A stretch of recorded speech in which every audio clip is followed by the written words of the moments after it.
All right, let's look at Madison Square Garden Saturday night at 8 p.m. A rare non-con matchup in February. That's Illinois and Duke. Not quite as much, fanfare as we hoped this one might have because Illinois has struggled as of late. One of the reasons for that struggle, quite frankly, has just been injury and illness. Brad Underwood talked about it after that Wisconsin game. They opted out of the post-game handshake, and he just said, listen, they don't need what we've got. We've got bodies dropping every single day, and he didn't want to pass that on to Greg Gard's spot.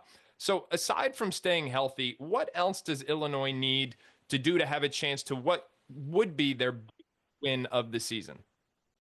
Yeah, Duke is the best switching defense in college basketball. They force the most isolation possessions of basically any defense in the sport. Illinois needs their one-on-one matchups to be awesome, and that's Kasparis Yakashonis and Will Riley. You have to win those opportunities, whether your matchup against Sion James, Con Knipple, Tyrese Proctor, whichever one of those elite perimeter defenders, you have to do it. And Tomislav Ivicic, I think, is the huge X factor in this game. He has not been very healthy lately. He just didn't look like himself, drove up separately to Wisconsin yesterday, did not even travel with the team earlier this week. He has to make threes.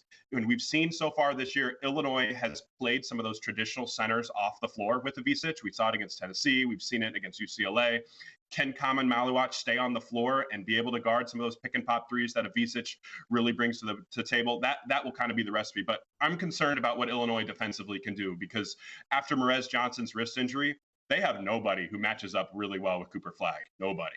And Flagg, I think, is going to have to make a bunch of tough pull-up jumpers against this defense. I think Illinois will stay home on three-point shooters and just try to let Flagg, basically say, Flagg, go get 30, and we'll try to keep everybody and turn everybody else's water off. That feels like the matchup for Illinois, but that's easier said than done because if Illinois can't rebound against Duke, they're in really, really big trouble in MSG.